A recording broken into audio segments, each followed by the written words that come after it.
keep that in mind. Got it. So keep that in mind that not all of what I present today is been used in colleges, though some of them actually use a good deal of both my framework and also the surveys and instruments that go with it. So I want to start first with my general climate for diversity model that I developed back in 1999, coming from all the literature on underrepresented groups in higher education. And of course, it's been updated since, and I'll give you that reference.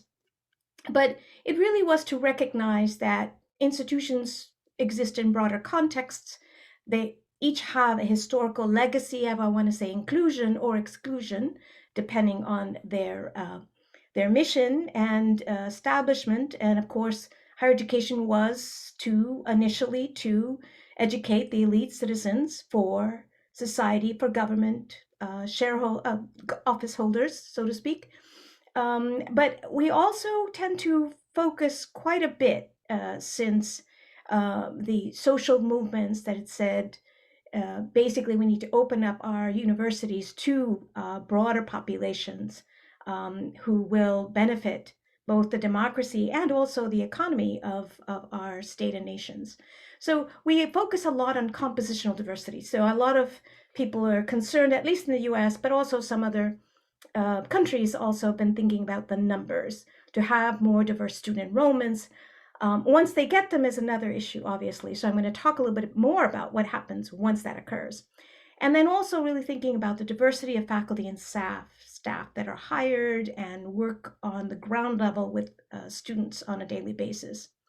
Most of the time when we talk about climate, we're really talking about individual psychological perspectives or feelings about the environment. So it could be perceptions of tension, perceptions of discrimination. I'm not saying they don't occur, they do occur actually.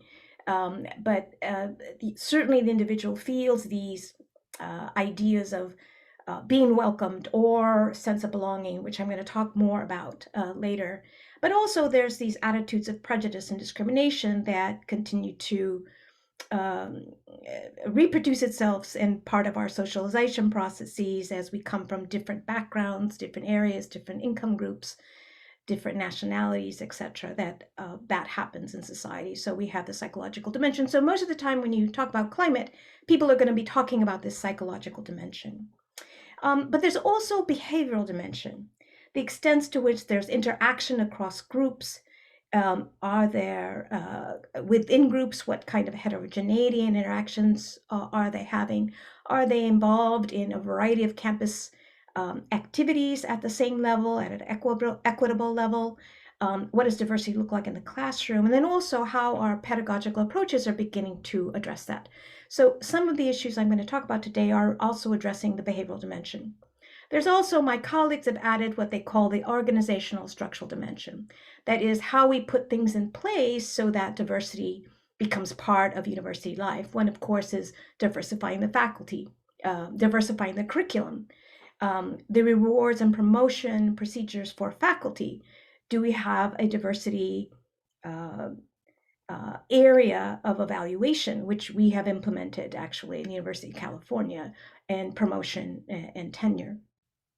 And then a whole range of organizational decision-making policies that sometimes create a variety of barriers for students, but also are not always considering the broad groups that compose our institutions. And of course, infrastructure to support the students, the budget allocations is very important. So that was our old model. And I thought about it for a while and I said, well, what's missing from all this and what's in the literature is how all of this is related to student outcomes, student success. So I introduced this model and it's called the Multi-Contextual model for diverse learning environments. It's conceptually, and I'm going to talk about the concepts, but I also want to talk about how we've measured aspects of this and how we're looking at how aspects of this model actually works. So the important addition has been understanding that all of these processes, though informed by the climate, occur with interactions with faculty and staff, and they have their own identities. in terms of both curricular and co-curricular aspects. Now, the co-curricular aspect is a huge part of American higher education, particularly those that have that are more residence-based. That is, for students who are not students who are commuting, though they experience some of those activities, but really those that are living on campus, where we have a variety of activities. And then ultimately, we want to know what outcomes we're having. Obviously, we're trying to develop habits of mind for lifelong learning, address multicultural competencies that are important because we're seeing the stability of at least the job market in the US is not so much the technical aspects, though that's very, very important, but it's also these, what some, I guess, economists or scientists would call soft skills, but I think they're important skills for understanding how to work with others, work with in diverse workplaces. And of course, we want to have students to succeed, so there's a large focus on retention and achievement for students. And of course, ultimately, to fulfill our own societal outcomes is what we would like. We have to acknowledge that there's a community context and external commitments and a whole range of these. We've become more conscious of this in the COVID era, obviously. As we shifted to complete remote, we could see grandmothers and we could see children, we could see cats and dogs and all of that. And we've got a better sense of what the external environment looks like for students. But how we're using that is certainly an important question, but it makes me more aware on a daily basis when I'm interacting with students that they're dealing with another set of issues that are outside of the classroom and outside the university. All right, so let me start with something that was at the center of the model, and that was really thinking about placing student identity at the center. And I think for the most part, we like to talk about just students, but I'm beginning to think about identity-based education and what does that look like?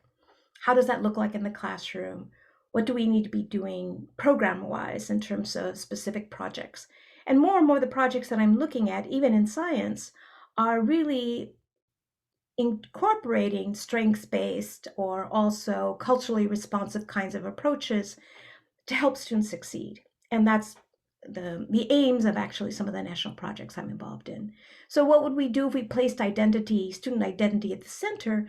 We become aware of and acknowledge differences in income, age, disability, ethnicity, national origin, and how those needs differ. A big issue for UCLA, we found that 7% or over 70% of our Latino students, which is almost now 1 in 5 students, will be soon 1 in 4 students, are the first in their family to come to college. That's a large number for a very selective institution and very tracked onto a particular racial ethnic group, right? So a high proportion are first generation of their families to be in college. So we have to think about things that are different from those students.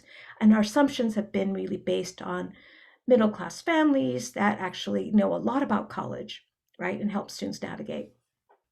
So we also have to think about their pressures to assimilate in college, right, at the same time that students are developing their own identities and sense of purpose. And I think our goal is really to make sure students thrive and that they come to realize their full potential in that area. Then we would also think about diversity in the classroom and how we use that as an asset in learning. Like, how do we think about then if we have this diversity? And I have to say, for example, with students with disabilities, I've had a student who could not hear.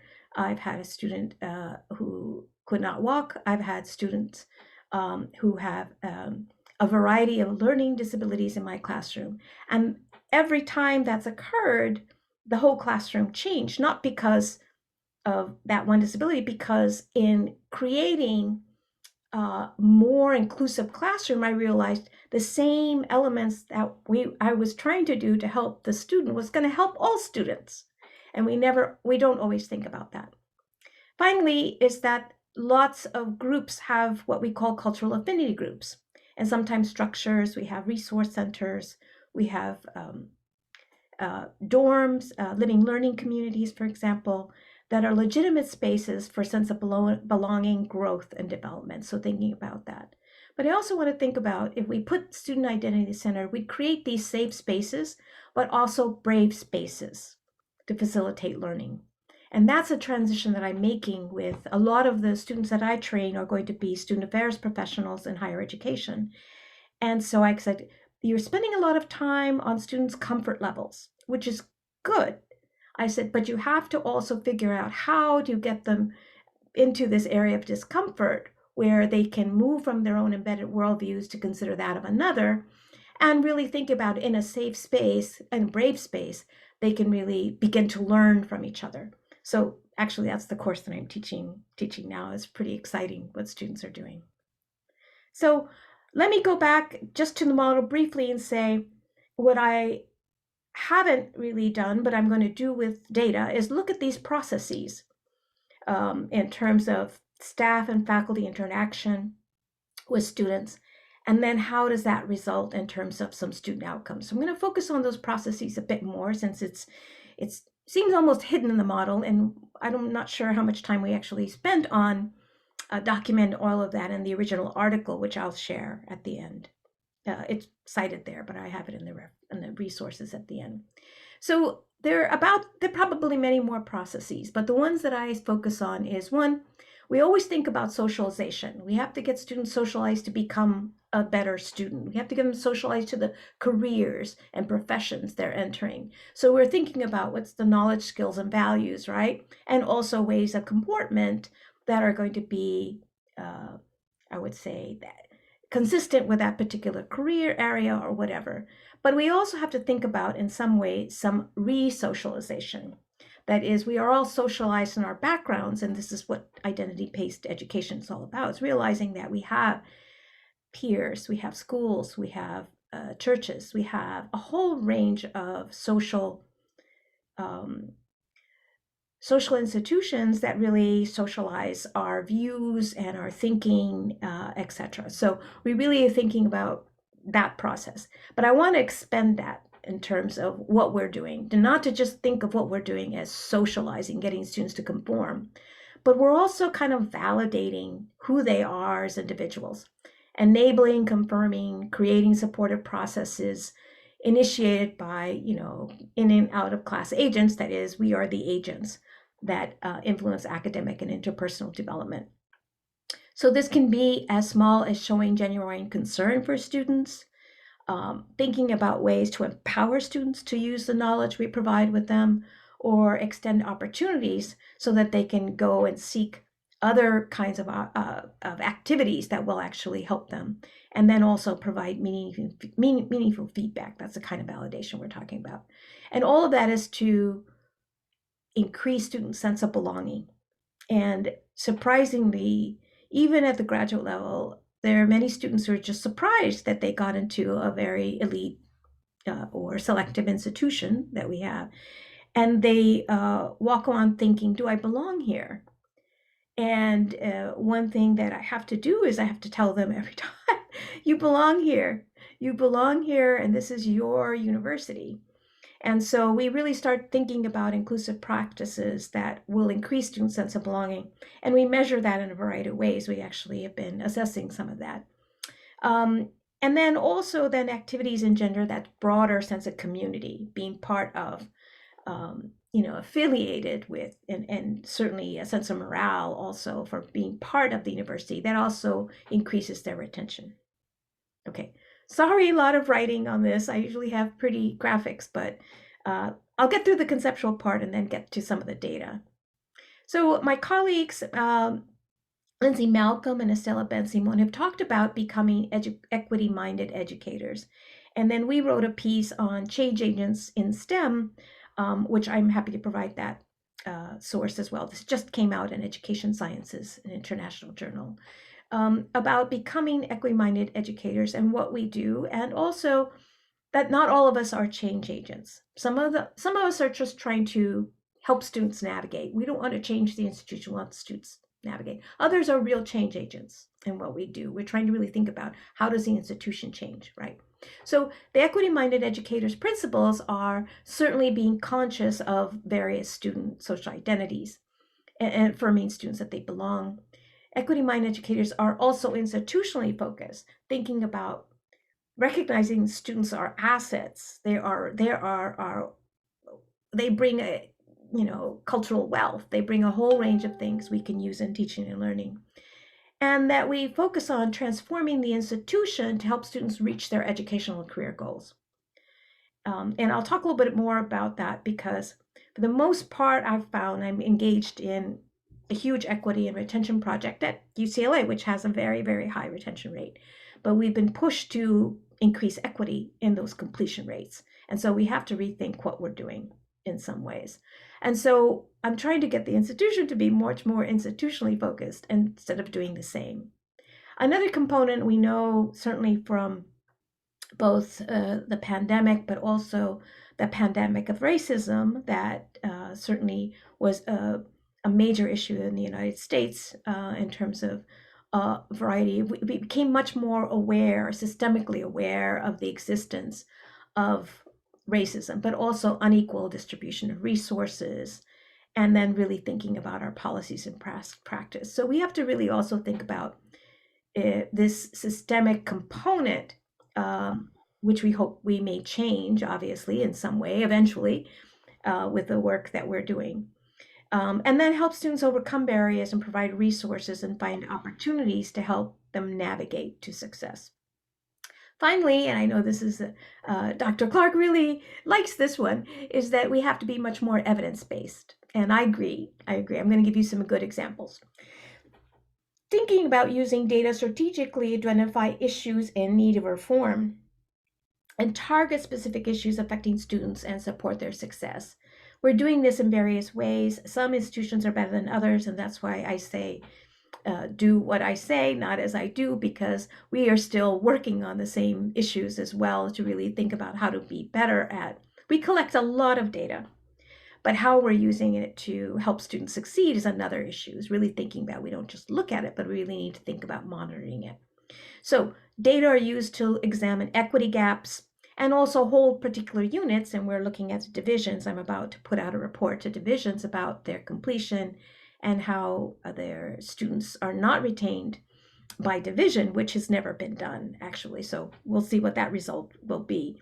But holding them more accountable for addressing equity and student participation and engagement and also completion.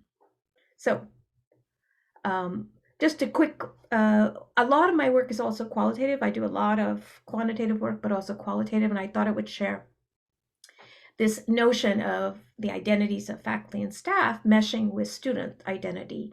And this particular professor says, he's also first generation in college for his family.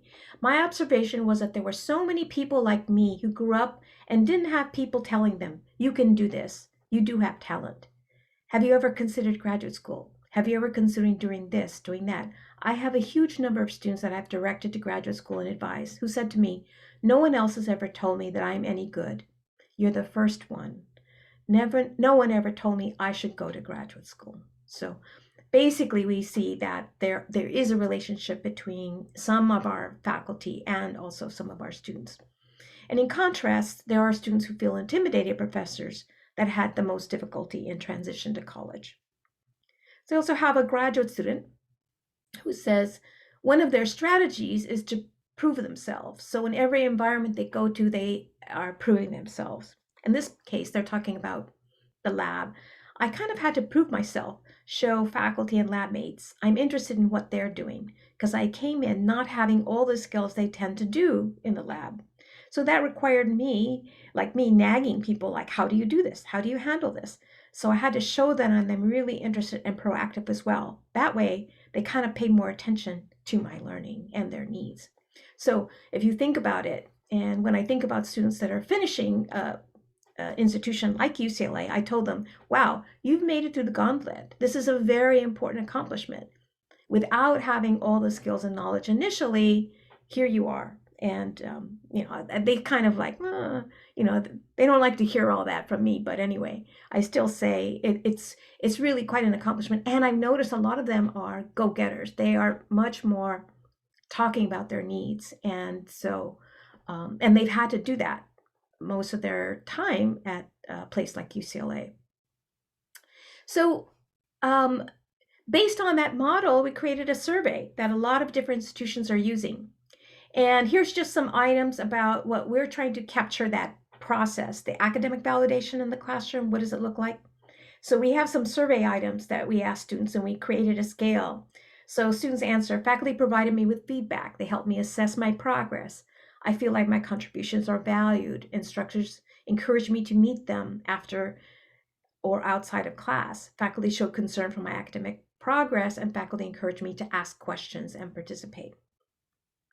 So here's some differences by race in terms of also retention or students who decided they were leaving. So for those students who retained, we saw their scores there was not a lot of variation in how they felt academic validation. And also they were more likely to stay.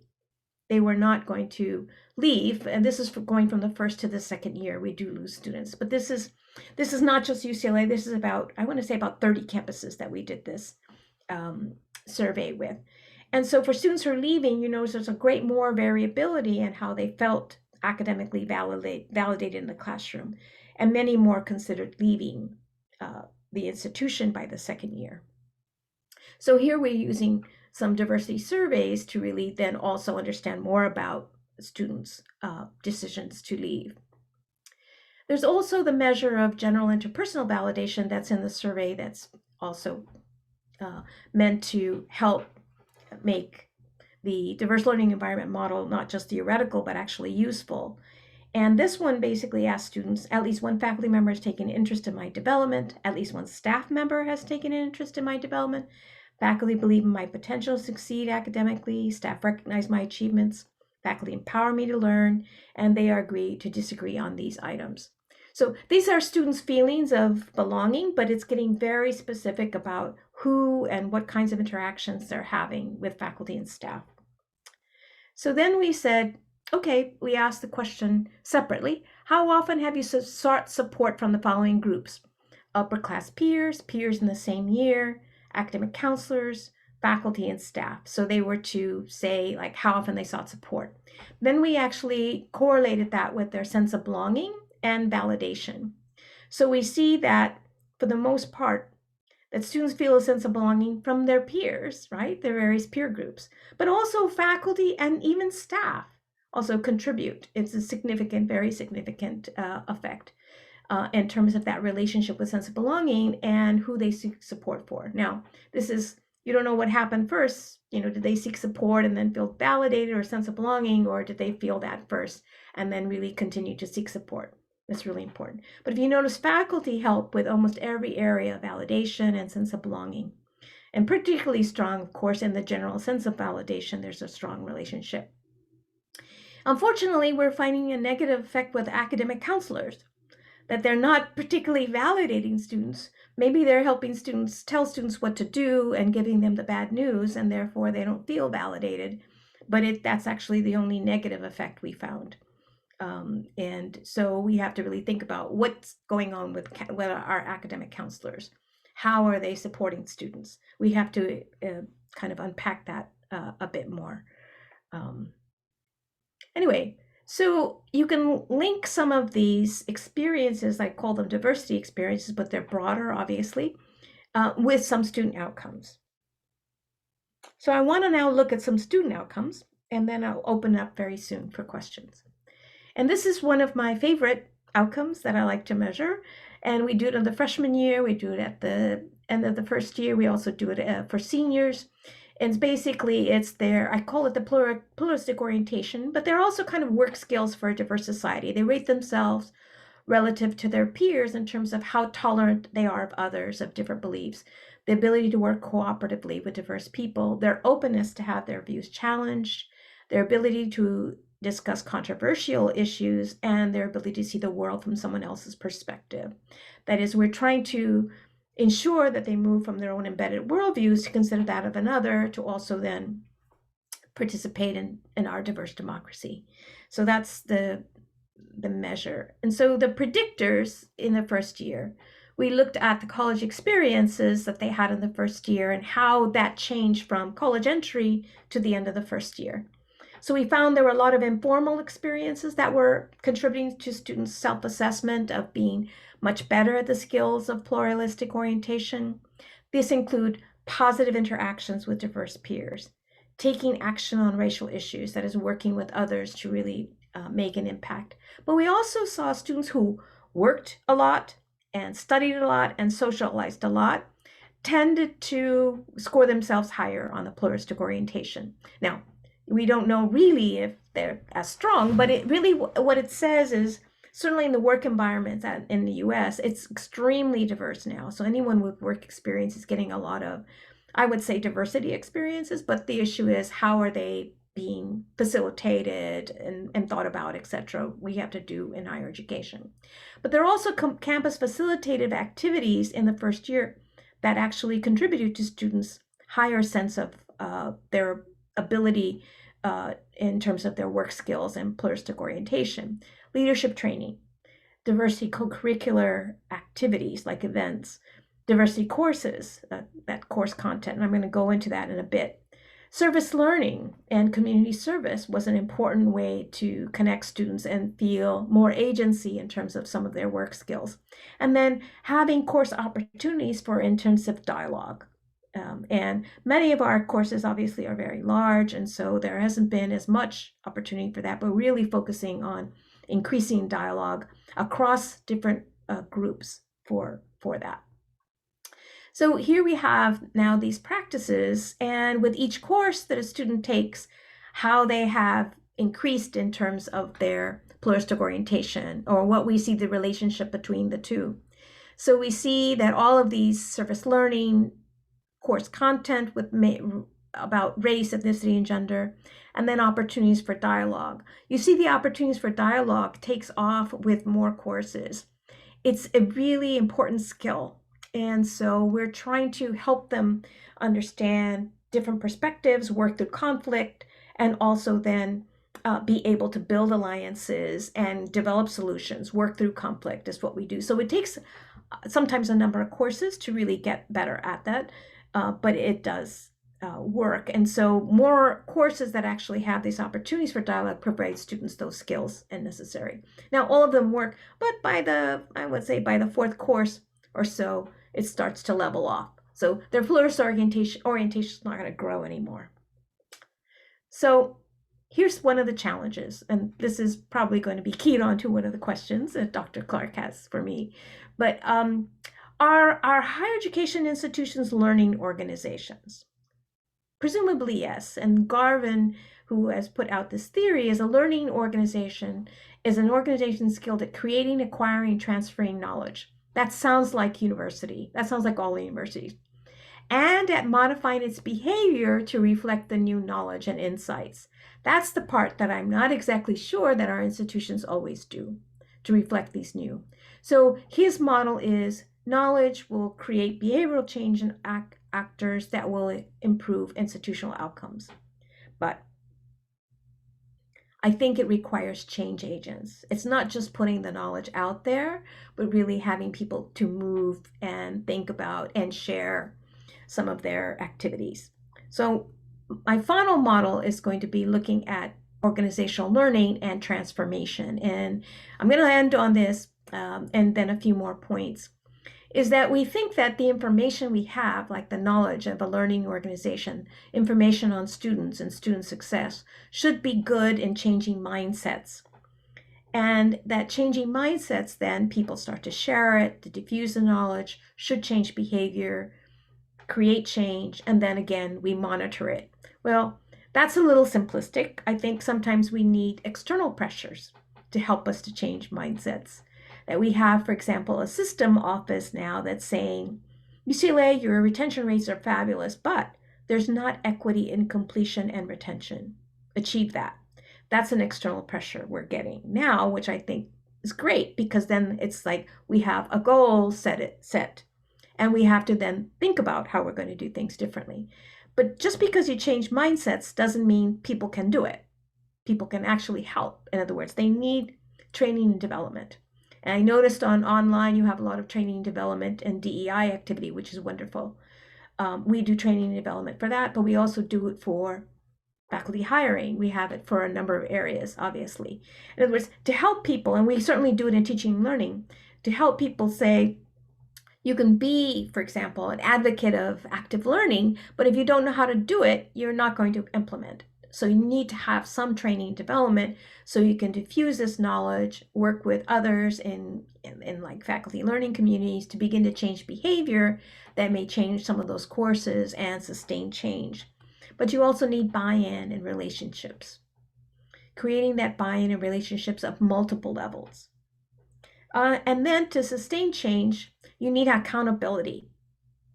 I think that's the area that's the most difficult, is that at least what we're doing for student success now, there are multiple offices that are working on student success, but there's not a single area of accountability except for the system goals that we're achieving.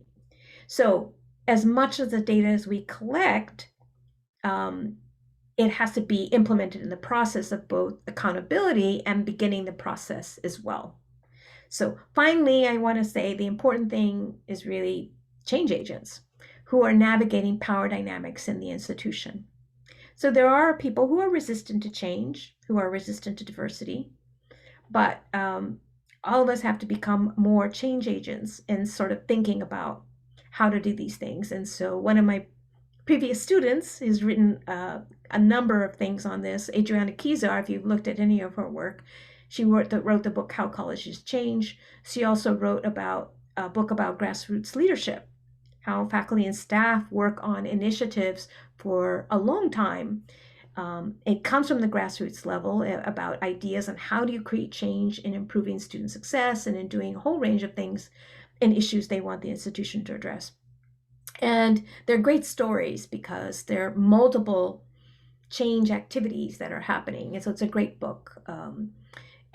So I would look at, her name is Kezar, Adriana Kizar. She's done a lot on institutional change and transformation, but I think her book on grassroots leadership is very helpful for those of us at the grassroots that really think about what do we do when we become change agents. And the examples are taken from a variety of higher education institutions and how do you do that. So that's a model now I'm looking at with STEM transformation. What we're trying to do is improve and diversify the STEM majors, but also then graduates, and then also certainly the workforce. And one of the things that's really important that's missing here from this model, it's now added as we're working on our case studies for institutions, is also having some leadership support through all of this process. So challenges for us as educators and diverse student success. I have to say some of the ones that actually I'm engaged right now in an institution change process in UCLA becoming a Hispanic serving institution, which is a federal designation. If you achieve 25% Latino enrollment, and also high enrollment up to more than a third of students who are qualified for federal aid, Pell Grants, what we call them, recipients, right? So those that receive a lot of that aid. And so we are on our road towards that. And so one of the things that I find is just a lack of knowledge about this growing population, and also about even the needs of students who are low income on our campus. And so we need to really find ways to help others learn and also educate ourselves about identity salience, how important it is to certain groups, some ethnic traditions, immigration, migration histories, all of this. I'm not saying we have to be experts, because we do have researchers on our campus that are experts in these areas, but to be a little bit more aware, in other words, create more of awareness of who our students are. That's part of the equity-minded principles. It's just being much more aware of who we are serving. There's also a lack of awareness about diversity, privilege, and imposition of norms. It's not recognized that we are imposing some middle-class norms or expectations on our students who may be the first in their family to come to college. So we have to rethink that. And I've seen that in several climate studies I've done on campuses where students say, they expected me to have a laptop. They expected me to go on a trip, which I couldn't pay for. Things like that were expected, that were much more keyed towards middle class and upper middle class norms. Equity and inclusion have real implications for student success, and documenting is important. I think that also follows with the equity minded is really thinking about evidence, monitoring what kinds of equity goals you have to understand who's having, where the issues are, where the barriers are. We're very good at saying, oh, well, they're not performing as up to snuff or compared to another group, but really asking why. And that's what I'm pushing our campus now to say, if you want students to complete university in 4 years, which is what the system is pushing for, we need to understand why most of them are completing in 5 and some need up to 6 years to complete. And some need further than that, but we have certainly a very high completion rate, as I say. And so we're trying to push back and say, before you push policies that say everything must be completed in 4 years, we need to understand all the barriers that are and why most of our students are finishing in 5 and some require 6. And I suspect it has to do with finances, working, a whole range of things. And at this point, we don't know how COVID has affected all of that. We'll have to really reassess as we look at what's going on now. And then finally, and I have to say, this is really probably the scariest one, is a cognitive challenge for all of us, is that we're used to habits and routines. Our students are used to habits and routines. We're not always used to effortful thinking and moving out of our own comfort zones.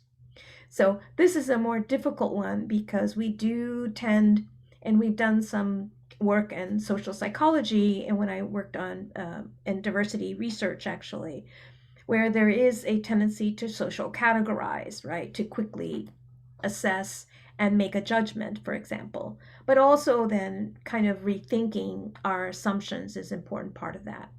And I think all of that then is later related to institutional transformation. So I'm going to open up for questions. Here's some key resources. I'm happy to provide more. I'm in contact with Dr. Clark and David Jennings to actually provide more. So I'll open up for questions and I'll stop the share.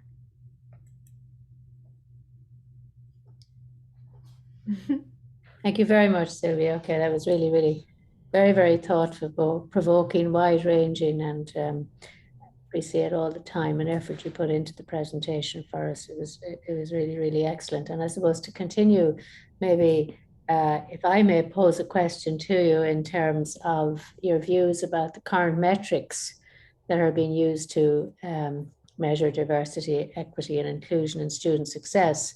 Like, would you consider them to be effective? And I suppose what might be improved in terms of trying to address this? That's a great question. Let me say, we collect a lot of data on students, and it's not used. We collect data on completion. We collect data on a whole range of things, and it's not looked at as much as it should in terms of equity, which we're doing now. We're trying to do that, be more mindful of that, but also that it's not just done. It's only the surface, right? We're only looking at the surface when we look at some of those traditional markers of student success. But there's also, for example, we do a lot of surveys. We have these university surveys that have been used across the country that we implement. Some of the surveys I've developed, obviously, for the diverse learning environment, but also for the Higher Education Research Institute. We created a lot of, and we've been asking questions about the behavioral and psychological dimension of diversity, and even a little bit about compositional diversity, what people think about that for a while. Sorry, I have my dog.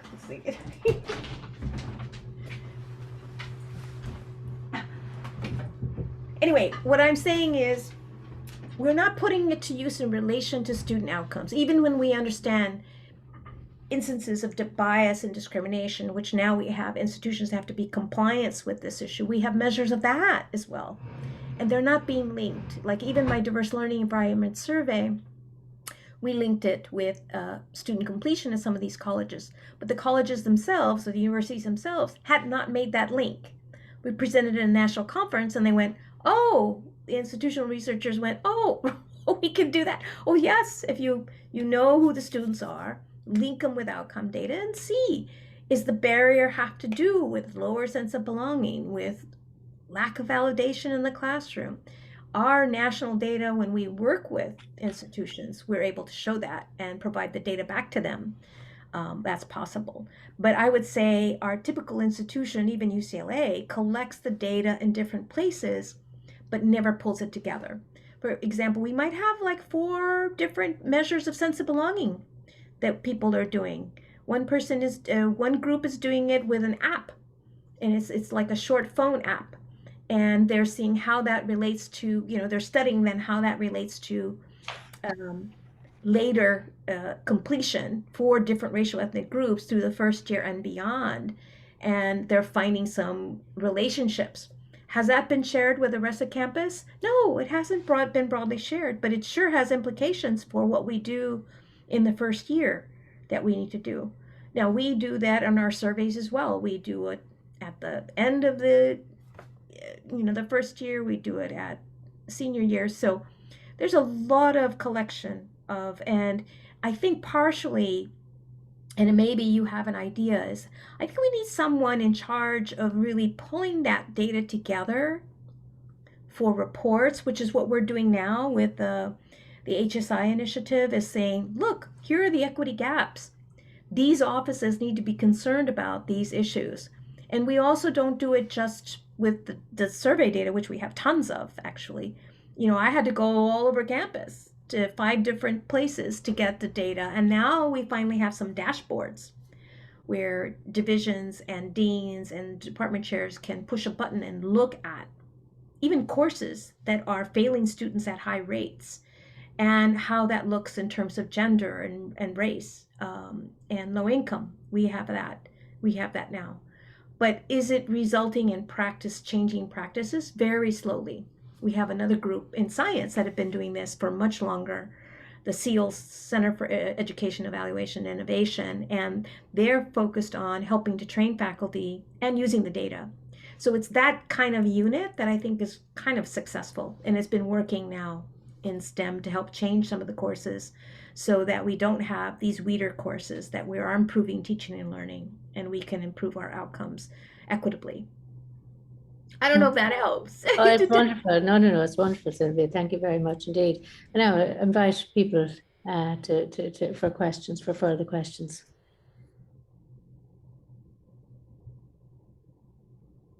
So, Sanjay, okay, you said, can you say a few words about how we can improve our assessment methods to be more inclusive? Will a simple diversification of assessment format solve the problem? A couple of ways, I think. One is think about multi-methods. If you think we always want to go to the easiest, the quant, our registrars collect all that data, yes. But how do we connect that then with other kinds of things? One of the things we did for this report that's coming out to the campus now is we use some of the quantitative data on sense of belonging, but we also did student focus groups. We had students talk to us about their experiences, and this is really important with, after COVID, because I still have students testing positive, let's say every week in my class. I have some testing positive and they say, I can't come today. So we're still having that. So I think we can do that. And part of it is to get a handle on better questions and better ways of, not just better questions we need to be asking quantitative of everyone, but also better handle on the barriers. And I think we try to ignore everything that's in the home, saying, oh, we can't do anything about that. Well, no, we can provide some supports. As I said, for example, first generation college students don't have the same level of information on a regular basis, and certainly with the COVID. They rely much more on institutional agents, people at the institution, the peers, administrators, counselors, faculty. They rely much more to really find the right information they need to be successful. So how do we improve our assessments? I think the number one, and certainly my colleagues would agree here in terms of those that are working on equity mindedness with institutions, is they're working with institutions, looking at the data together and having conversations about equity, but they're looking at equity issues within the data for student success, etc. And then drilling down more in the data like we're doing now. We're looking at specific divisions. We found that our humanities, arts, and social science students are more likely to leave than the STEM students. STEM students, here we have the choice. I don't know if it's true in Ireland. It's not true in every country. They can switch majors and they complete. So the completion is very high if they started out in a science field, but they may not stay or be retained in the science field. So we're trying to address both problems within these different academic divisions, is retention in the major and also completion. Now, the system wants these completion goals, but we're really interested in being the top university of producing scientists that have been previously underrepresented. We want to do that as a system in California. And we can do it because we have the great scientists. We need to be more inclusive and create those issues. So thank you for asking the question about assessment and being inclusive on that. It's also its use, the use and working together to really look at the data. Okay, thanks. And John has a question, John Watt. Where do you draw the line between informal versus campus-directed experiences? Good point. Sometimes it's really difficult. In the surveys, we do ask, for example, some of those informal interactions may have been campus facilitated. We try to pick those that were administered by the institution. So it's in the survey question we usually ask, for activities on campus, have you participated in these types of things? And they're things that typically our student affairs units or academic units might offer. So we try to keep them in the survey. So you can do that. And the informal is that we're not sure where students are getting this, but certainly the working for pay, is it on campus, off campus? We actually have additional measures for all of that. And we also find that, for example, working on campus has really actually adds to student success. In other words, where students work is really important. And working on campus, they usually then have staff and other peers and other people around them that are checking on them. How are you doing? Okay, you can't come to work today. Great, finish that exam. That kind of thing, right? Makes it a little easier. And so we're trying to create more of those earn and learn kinds of activities, but also we do have a federal program. It's called Work Study that we're able to implement. But if students qualify financially for the program, we're able to do that. But then we also have to have people across campus that want to hire these students. And so it's a very successful kind of initiative that many campuses have as an opportunity. So we do have that additional question in the survey. So we're able to tease it out a little bit more. All right, thank you very much. Anybody else, any questions? You can put your hand up. Time for one or two more, if you want. No? Okay, all right then. All right, well then, listen, Sylvia, thank you very, very much indeed. It was a terrific presentation. And thank everybody for their questions. And I'm sure when people look at the video again, it'll prompt more thinking in relation to what they're doing. And thank you for being with us so early in the morning where you are and having given students feedback before you came on to this presentation. So you're a real live working academic. Okay, that's totally immersed in that. We appreciate that very much. So I provided the PowerPoint. So if people just want to have the PowerPoint, David has it. And so you're welcome to use it, and very happy. A lot of that data some data has been published, but really a lot of it hasn't been. That I don't care. I want people to use it. So certainly please have at it. And I'm so pleased. I wish I was there in person. It would have been wonderful. Maybe another time. Maybe another time. Thank you very much indeed. So now, David, is there any further housekeeping we have to consider? No, not at all. Thank you very much once again, Sylvia. We'd love to come over and visit you too if we had such a chance. I see the door open wide with the heat kind of coming in. It's nice and cold here, nice and frosty in the Irish spring. It was a chilly 50 this morning when I walked the dog, but now it's going to be probably 80 this weekend. Who knows? It's crazy. Okay. Thank you. Yeah. So listen, thank you very much, everyone, for attending. We will post the video shortly, and we'll keep in contact vis-a-vis the slides and such. Lovely to see you all here, and hopefully you will come back for more of the webinars that we're going to do. Sylvia, once again, thank you very much. Thank you. Okay. Bye-bye. Thank you very much. Bye.